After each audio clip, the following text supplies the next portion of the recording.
അസ്സാം വലൈക്കും dear friends. ഇന്നത്തെ നമ്മുടെ സ്പെഷ്യൽ നിങ്ങൾ ആരും ഇതുവരെയും ട്രൈ ചെയ്ത് നോക്കിയിട്ടില്ലാത്ത ഒരു അടിപൊളി വെറൈറ്റി റെസിപ്പിയാണ്. നമ്മുടെ ഈ വീഡിയോ കണ്ടുകൊണ്ടിരിക്കുന്ന സമയത്ത് നിങ്ങൾക്ക് ഇഷ്ടപ്പെടുകയാണെങ്കിൽ ഒന്ന് ലൈക്ക് ചെയ്തേക്കണേ. അതുപോലെ തന്നെ നമ്മുടെ ഈ ചാനൽ ആദ്യമായിട്ട് കാണുന്നവരും ഇതുവരെയും സബ്സ്ക്രൈബ് ചെയ്യാത്തവരും പ്ലീസ് ഒന്ന് സബ്സ്ക്രൈബ് ചെയ്തേക്കണേ. ഞാനിടുന്ന വീഡിയോസ് ഉടനടി കിട്ടുന്നതിനായി സബ്സ്ക്രൈബ് ബട്ടന്റെ തൊട്ടടുത്ത് കാണുന്ന ബെല്ലൈക്കൺ കൂടി ക്ലിക്ക് ചെയ്തിട്ട് ഓൾ എന്ന ഓപ്ഷൻ എനേബിൾ ചെയ്യാനും മറക്കല്ലേ.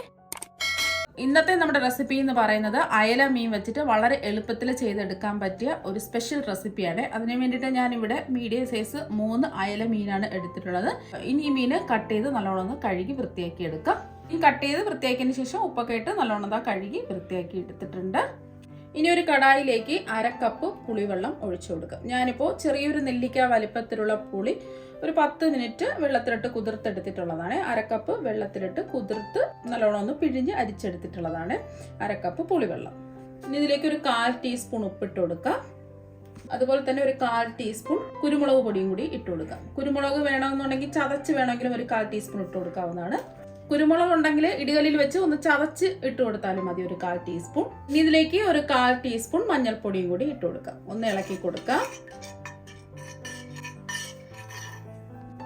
ഇനി നമുക്ക് ഇതിലേക്ക് കഴുകി വൃത്തിയാക്കിയ മീന് ഇട്ട് കൊടുക്കാം. ഇപ്പൊ മീൻ ഇട്ട് കൊടുത്തിട്ടുണ്ട്. ഇനി ഇതൊന്ന് തിളച്ച് വരട്ടെ. ഇപ്പൊ തിളച്ച് വന്നിട്ടുണ്ട്. ഇനി മൂടി വെച്ച് കൊടുക്കാം. Flame low to medium flame വെച്ച് കൊടുക്കുക. ഈ മീനൊന്ന് വെന്ത് വരട്ടെ. ഇപ്പൊ നമ്മൾ മീൻ വേവിക്കാൻ വെച്ചിട്ട് ഒരു 3 മിനിറ്റ് ആയി. ഇനി നമുക്ക് തുറന്ന് നോക്കാം. ഒരു വശം ഒന്ന് വെന്തിട്ടുണ്ട്, ഒന്ന് തിരിച്ചിട്ട് കൊടുക്കാം.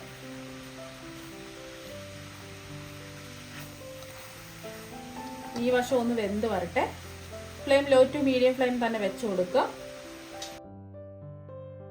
നമ്മളിത് തിരിച്ചിട്ട് കൊടുത്ത് വേവിക്കാൻ തുടങ്ങിയിട്ട് വീണ്ടും 3 മിനിറ്റ് ആയി. ഇനി നമുക്ക് തുറന്ന് നോക്കാം. ഇപ്പൊ കണ്ടില്ലേ, നമ്മൾ ഒഴിച്ചു കൊടുത്ത പുളിവെള്ളമൊക്കെ വറ്റി മീനൊക്കെ നല്ലോണം വെന്ത് വന്നിട്ടുണ്ട്. ഇനി ഫ്ലെയിം ഓഫാക്കി ഈ നല്ലതുപോലെ ചൂട് മാറാൻ വേണ്ടിയിട്ട് ഒരു പാത്രത്തിലേക്ക് മാറ്റി വെക്കാം. ഇപ്പൊ നമ്മൾ വേവിച്ചെടുത്ത മീനിന്റെ ചൂടൊക്കെ മാറിയിട്ടുണ്ട്. ഇനി ഇതിന്റെ മുള്ളൊക്കെ നമുക്ക് എടുത്ത് മാറ്റാം. ഇതുപോലെ മുള്ളൊക്കെ എടുത്ത് മാറ്റാം. ഇതിന്റെ മുള്ളൊക്കെ മാറ്റിയിട്ടുണ്ട്. ഇതുപോലെ ചെറിയ കഷ്ണങ്ങളായിട്ട് കൈ കൊണ്ടൊന്ന് പൊടിച്ചെടുത്തിട്ടുണ്ട്. അപ്പോൾ വലിയ കഷ്ണങ്ങളൊക്കെ ആണെന്നുണ്ടെങ്കിൽ കൈ വെച്ച് ചെറുതായിട്ടൊന്ന് പൊടിച്ചെടുക്കാം. ഈ ഒരു രീതിക്ക് വേണം ചെയ്തെടുക്കാനായിട്ട്. ഒട്ടും മുള്ളുണ്ടാവാൻ പാടില്ല. ഇനി ഒരു മിക്സിയിലെ ചെറിയ ജാറിലേക്ക് 15 ചെറിയ ഉള്ളി ഇട്ട് കൊടുക്കാം. കുറച്ച് വലിപ്പത്തിലുള്ള ചെറിയ ഉള്ളി ആണെന്നുണ്ടെങ്കിൽ ഒരു 10 എണ്ണം എടുത്താൽ മതിയാകും. ഈ ചെറിയ ഉള്ളി ചേർക്കുമ്പോഴാണ് ഇതിന് കൂടുതൽ ടേസ്റ്റ് കിട്ടുന്നത്. അപ്പോൾ ചെറിയ ഉള്ളി ഉണ്ടെങ്കിൽ ചെറിയ ഉള്ളി തന്നെ ചേർക്കുക. ഇല്ലാന്നുണ്ടെങ്കിൽ ഒരു സവാള എടുത്താലും മതി.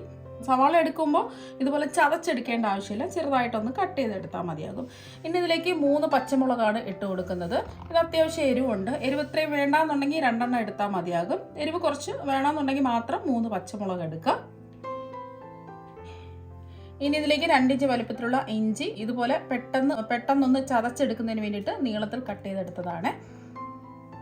ഇനി നമുക്ക് ഇതെല്ലാം കൂടിയിട്ട് ഒന്ന് ചതച്ചെടുക്കാം. പേസ്റ്റ് പരുവത്തിനായി പോകരുത്, ജസ്റ്റ് ഒന്ന് ചതച്ചെടുത്താൽ മതിയാകും. ഇപ്പൊ ഉള്ളിയും ഇഞ്ചിയും അതുപോലെ തന്നെ പച്ചമുളകും കൂടി ഒന്ന് ചതച്ചെടുത്തിട്ടുണ്ട്. ഈ ഒരു പരുവത്തിന് വേണം ചതച്ചെടുക്കാനായി. ഒരുപാട് അങ്ങ് അരഞ്ഞ് പേസ്റ്റായി പോകരുത്. പൾസ് ചെയ്ത് ഒന്ന് ചതച്ചെടുക്കുക. ഇടികല്ലുണ്ടെന്നുണ്ടെങ്കിൽ ഇടികളിൽ വെച്ച് ചതച്ചെടുത്താലും മതി. ഇനി ഇത് ഒരു ബൗളിലേക്ക് മാറ്റാം. വീണ്ടും മിക്സിയുടെ ചെറിയ ജാറിലേക്ക് 1 കപ്പ് ചിരകിയ തേങ്ങ ഇട്ട് കൊടുക്കാം. ഞാനിപ്പോൾ ഒരു മീഡിയം സൈസ് തേങ്ങയുടെ പകുതി തേങ്ങ ചിരകി എടുത്തിട്ടുള്ളതാണ്. ഇനി ഇതിലേക്ക് നമുക്ക് 1 തണ്ട് കറിവേപ്പില ഇട്ട് കൊടുക്കാം. ഇനി ഒരു 1/2 ടീസ്പൂൺ വലിയ ജീരകം, പെരുംജീരകമാണ് ഇട്ട് കൊടുക്കുന്നത്. അപ്പോൾ ഇതിൻ്റെ ടേസ്റ്റ് ഇഷ്ടമാണെന്നുണ്ടെങ്കിൽ ഇട്ട് കൊടുക്കുക, ഇല്ലാന്നുണ്ടെങ്കിൽ പെരുംജീരകം ഒഴിവാക്കാം. ഇനി ഇത് ഒന്ന് ചതച്ചെടുക്കാം. ഒരുപാട് അരഞ്ഞു പോകരുത്. പൾസ് ചെയ്ത് ഒന്ന് ചതച്ചെടുക്കാം. അപ്പം 3 പ്രാവശ്യം ഒന്ന് പൾസ് ചെയ്ത് തേങ്ങ ഒന്ന് ചതച്ചെടുത്തിട്ടുണ്ട്. ഈ ഒരു രീതിക്ക് വേണം ചതച്ചെടുക്കാനായിട്ട്. ഒരുപാടങ്ങ് പൊടിഞ്ഞു പോകരുത്. ഇനി ഒരു കടായിലേക്ക് 1 ടേബിൾ സ്പൂൺ വെളിച്ചെണ്ണ ഒഴിച്ചു കൊടുക്കാം. 1-2 ടേബിൾ സ്പൂൺ വെളിച്ചെണ്ണ ഒഴിച്ചു കൊടുക്കുക. ഈ എണ്ണ ഒന്ന് ചൂടാവട്ടെ. വെളിച്ചെണ്ണയിൽ ചെയ്യുന്നതായിരിക്കും കൂടുതൽ ടേസ്റ്റും നല്ല മണമൊക്കെ കിട്ടുന്നത്. അപ്പോൾ വെളിച്ചെണ്ണ ഇല്ലാന്നുണ്ടെങ്കിൽ ഏതെണ്ണ ആയാലും എടുക്കാവുന്നതാണ്. അപ്പോൾ എണ്ണ ചൂടായിട്ടുണ്ട്. ഇനി ഇതിലേക്ക് നമ്മൾ ചതച്ച് വെച്ചിരിക്കുന്നില്ലേ ഉള്ളി, ഇഞ്ചി, പച്ചമുളകൊക്കെ, അത് ഇതിലേക്ക് ഇട്ട് കൊടുക്കാം. ഇനി ഇതൊന്ന് ഇളക്കി കൊടുക്കാം. ഇതിലേക്ക് പച്ചമണം മാറി ചെറുതായിട്ടൊന്ന് വാടി വരട്ടെ. ഇപ്പം നമ്മൾ മീഡിയം ഫ്ലെയിമിൽ വെച്ചിട്ട് ഇത് ഇളക്കി കൊടുക്കാൻ തുടങ്ങിയിട്ട് ഒരു 2 മിനിറ്റായി. ചെറുതായിട്ടൊന്ന് വാടി വന്നിട്ടുണ്ട്. ഒരുപാട് വാടി വരേണ്ട ആവശ്യമൊന്നുമില്ല. ഈ സമയത്ത് മീൻ വേവിച്ച് മുള്ളൊക്കെ മാറ്റി ചെറുതായിട്ടൊന്ന് പൊടിച്ചെടുത്ത് മീൻ ഇതിലേക്ക് ഇട്ട് കൊടുക്കാം. 1 മിനിറ്റ് ഇതുപോലെ ഒന്ന് ഇളക്കി കൊടുക്കാം. ചെറുതായിട്ടൊന്ന് ഇളക്കി കൊടുക്കുക, ഒരുപാടങ്ങ് പൊടിഞ്ഞു പോകരുത്. അപ്പോൾ 1 മിനിറ്റ് ഇതാ ഒന്ന് ഇളക്കി കൊടുത്തിട്ടുണ്ട്. ഇനി ഇതിലേക്ക് നമ്മൾ തേങ്ങ ചതച്ച് വെച്ചിരിക്കുന്നില്ലേ, അത് ഇതിലേക്ക് അങ്ങ് മുഴുവനും ഇട്ട് കൊടുക്കുക. ഒന്ന് ഇളക്കി കൊടുക്കുക. ഫ്ലെയിം കൂട്ടി വെക്കരുത്, മീഡിയം ഫ്ലെയിമിൽ ഇട്ടിട്ട് വേണം ഇതൊക്കെ ചെയ്യാനായിട്ട്. അപ്പോൾ അതെല്ലാം ഒന്ന് ഇളക്കി കൊടുത്തിട്ടുണ്ട്. ഇനി ഇതിലേക്ക് ഒരു 1/2 ടീസ്പൂൺ മഞ്ഞൾപ്പൊടി ഇട്ട് കൊടുക്കുക. അതുപോലെ തന്നെ ഇതിലേക്ക് 2 നുള്ള് ഉലുവാപ്പൊടിയും കൂടി ഇട്ട് കൊടുക്കുക. കൂടി പോരുത്, എന്നാൽ പിന്നെ ഒരു കയ്പ്പ് രസം ഉണ്ടാകും. അപ്പോൾ നിങ്ങൾക്ക് വേണമെന്നുണ്ടെങ്കിൽ ഒരു 1/4 ടീസ്പൂൺ മുളക് പൊടി വേണമെന്നുണ്ടെങ്കിലും ഇട്ട് കൊടുക്കാം. ഞാനിപ്പോൾ മുളക് പൊടി ഇട്ട് കൊടുക്കുന്നില്ല. മഞ്ഞൾപ്പൊടി ഇട്ട് കൊടുത്തതിന് ശേഷം 1 മിനിറ്റ് ഒന്ന് ഇളക്കി കൊടുക്കാം. ആ മഞ്ഞൾപ്പൊടിയുടെ ഒരു കുത്തലൊക്കെ മാറി കിട്ടുന്നവരെ ഒന്ന് ഇളക്കി കൊടുക്കുക. ഇപ്പോൾ അതാ 1 മിനിറ്റ് ഒന്ന് ഇളക്കി കൊടുത്തിട്ടുണ്ട്. ആ മഞ്ഞൾപ്പൊടിയുടെ കുത്തലൊക്കെ മാറിയിട്ടുണ്ട്. ഇനി ഇതിലേക്ക് നമ്മൾ ഉപ്പൊന്നും ചേർത്ത് കൊടുത്തിട്ടില്ല. ഞാനിപ്പോൾ ഒരു 1/4 ടീസ്പൂൺ ഉപ്പാണ് ചേർത്ത് കൊടുക്കുന്നത്. നോക്കിയിട്ട് ഉപ്പ് കുറവുണ്ടെന്നുണ്ടെങ്കിൽ ചേർത്ത് കൊടുത്താൽ മതി. ഇനി ഒന്ന് ഇളക്കി കൊടുക്കാം. ഇപ്പോൾ തന്നെ നല്ലൊരു മണമൊക്കെ വരുന്നുണ്ട്.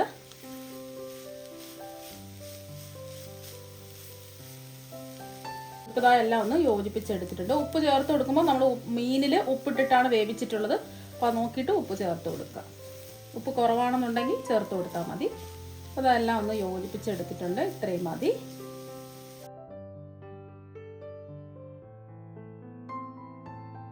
ഇനി ഇതിൻ്റെ ചൂടൊക്കെ ഒന്ന് മാറട്ടെ, ഇതിവിടെ ഇരിക്കട്ടെ.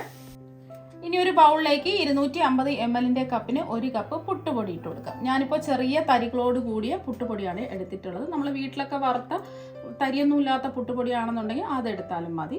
ഈ പൊടി നനച്ചെടുക്കുന്നതിന് വേണ്ടിയിട്ട് ഞാനിപ്പോൾ 250 ml കപ്പിന് 1 കപ്പ് വെള്ളമാണ് എടുത്തിട്ടുള്ളത്. ഇതിലേക്ക് 1/2 ടീസ്പൂൺ ഉപ്പും കൂടിയിട്ട് ഒന്ന് കലക്കി എടുത്തിട്ടുണ്ട്. ഈ വെള്ളം മുഴുവനായിട്ട് അങ്ങ് ഒഴിച്ചു കൊടുക്കുക.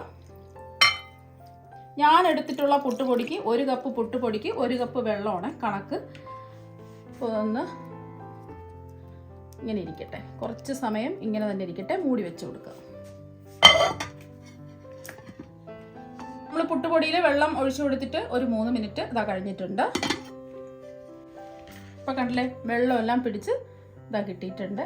ഇനി ഒന്ന് നമുക്കിതുപോലെ കൈവച്ച് ഒന്ന് ഇളക്കി യോജിപ്പിച്ചെടുക്കാം.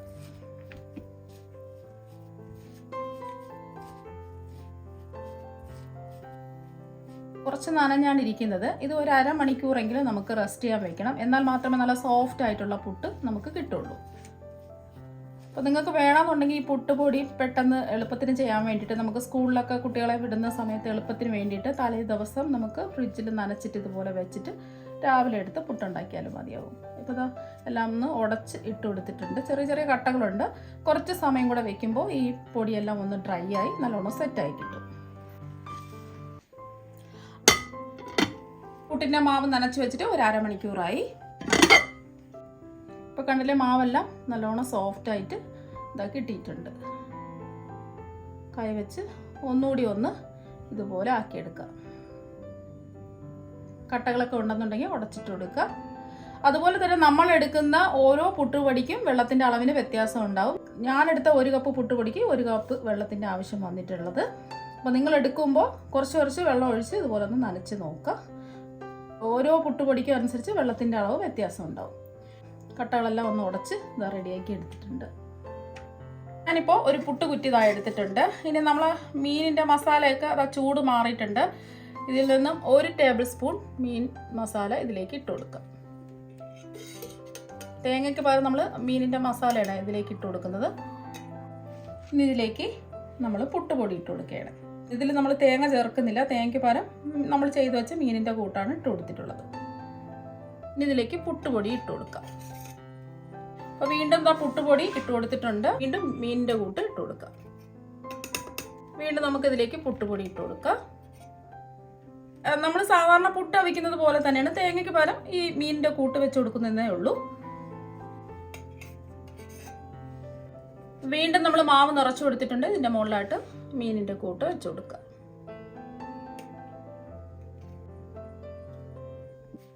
ഇപ്പോൾ അതാ മീനിൻ്റെ കൂട്ട് ഇട്ട് കൊടുത്തിട്ടുണ്ട്. ഇനി നമുക്ക് സാധാരണ പുട്ട് നമ്മൾ ആവിയേറ്റി എടുക്കുന്നത് പോലെ ആവിയേറ്റി എടുക്കാം. ഇനി പുട്ട് നമ്മൾ ആവിയേറ്റി എടുക്കുന്നതിന് വേണ്ടിയിട്ട് ഒരു കുക്കറിൽ 2 ഗ്ലാസ് വെള്ളം തിളപ്പിക്കാൻ വെച്ചിട്ടുണ്ട്. ഇനി കുക്കർ അടച്ചു കൊടുക്കാം. നമുക്ക് വെയിറ്റ് വേണ്ട, ഈ ഹോളിൽ കൂടെയാണ് നമ്മൾ പുട്ട് കുറ്റി വെച്ച് കൊടുക്കുന്നത്.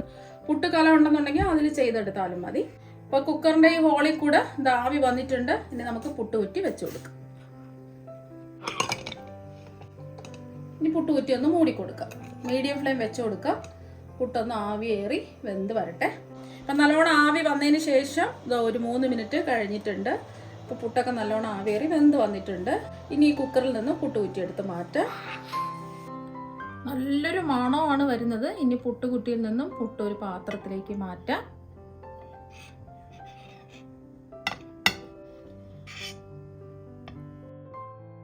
അപ്പോൾ ആ പുട്ടുകുറ്റിയിൽ നിന്നും പുട്ട് മാറ്റിയിട്ടുണ്ട്. അപ്പം ഇതുപോലെ ബാക്കിയെല്ലാം നമുക്ക് റെഡിയാക്കി എടുക്കാം. നല്ല മണവും നല്ല ടേസ്റ്റുമാണ് കഴിക്കാനായിട്ട്.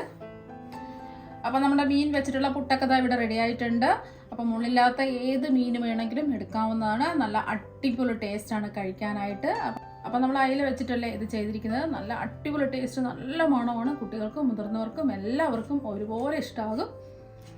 അപ്പം നിങ്ങളെല്ലാവരും ഇതുപോലെ ഒരു പ്രാവശ്യം മീൻ വെച്ചിട്ടുള്ള പുട്ട് തയ്യാറാക്കി നോക്കുക. തീർച്ചയായും നിങ്ങൾക്ക് എല്ലാവർക്കും ഒരുപാട് ഇഷ്ടമാകും. അപ്പോൾ നമുക്ക് മറ്റു വെറൈറ്റി വീഡിയോ ആയിട്ട് വീണ്ടും കാണാം. താങ്ക്